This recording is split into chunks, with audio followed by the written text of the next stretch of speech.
Hello friends, welcome to my channel. आज चले एसेছি একদম দোকানের মতো পারফেক্ট মুচমুচে চিপসের রেসিপি নিয়ে।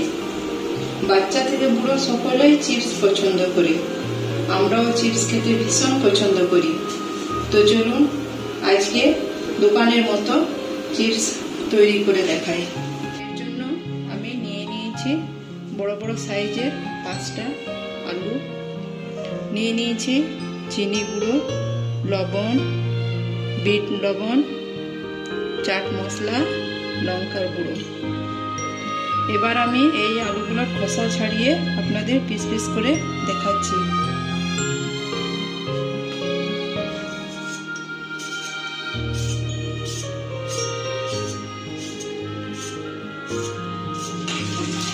তো দেখুন বন্ধুরা, আমি আলুর খোসা ছাড়িয়ে নিয়েছি। এবার আমি এটাকে পিস পিস করব। তো দেখুন বন্ধুরা, আমি আলুগুলো পিস পিস করে নিয়ে 4-5 বার জলে ধুয়ে জল ঝরতে দিয়ে দিয়েছি। এবার এগুলো আমি একটা টাওয়ালের মধ্যে শুকাতে দেব। বাড়ির মধ্যে আমি এটা ফ্যানের হাওয়াতে রেখে দেব, ফ্যানের হাওয়াতেই শুকিয়ে যাবে। আমি এভাবে আলুগুলোকে শুকিয়ে নেব।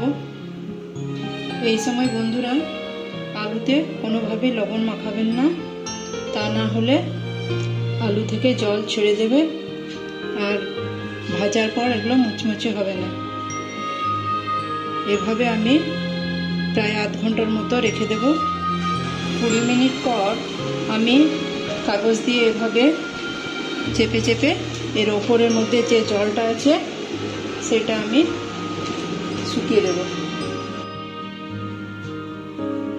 এবার আমি গ্যাসের চুলায় একটা কড়াই চাপিয়ে দিয়েছি আর এর মধ্যে দিয়ে দিচ্ছি তেল।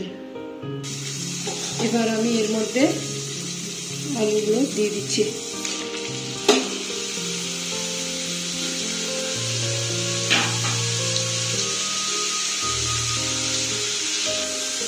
যতক্ষণ এর মধ্যে বাবলসগুলো থাকবে বুঝতে হবে যে এটা হয়নি এখনো।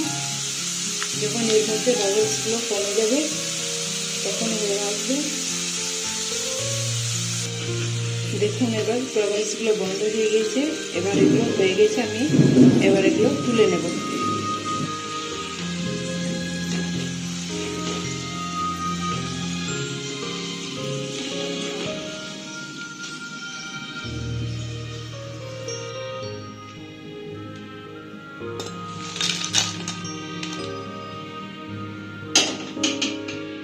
এবার আমি একটা পাত্রে এই মশলাগুলো মিক্স করে নেব।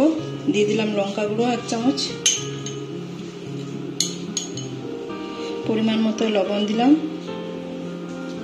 বিট লবণ দিলাম, দিয়ে দিলাম 1 চা চামচ চাট মশলা, দিয়ে দিলাম সামান্য পরিমাণ চিনির গুঁড়ো। এবার এটা ভালো করে আমি মশলাটা মাখিয়ে নেব। এবার আমি এটা চিপসের মধ্যে দিয়ে দেব। এবার আমি এটা ঢাকা দিয়ে ভালো করে নাড়িয়ে নেব। দেখুন বন্ধুরা কতটা ক্রাঞ্চি হয়েছে, কতটা সুন্দর হয়েছে ভাজা। একেবারে দোকানে কেনা চিপসের মতো। আমার ভিডিওটা যদি ভালো লেগে থাকে তাহলে অবশ্যই আমার চ্যানেলটা সাবস্ক্রাইব করবেন, লাইক করবেন, কমেন্ট করতে ভুলবেন না। আমার এই ভিডিওটি দেখার জন্য আপনাদের অশেষ ধন্যবাদ। ভালো থাকবেন, সুস্থ থাকবেন।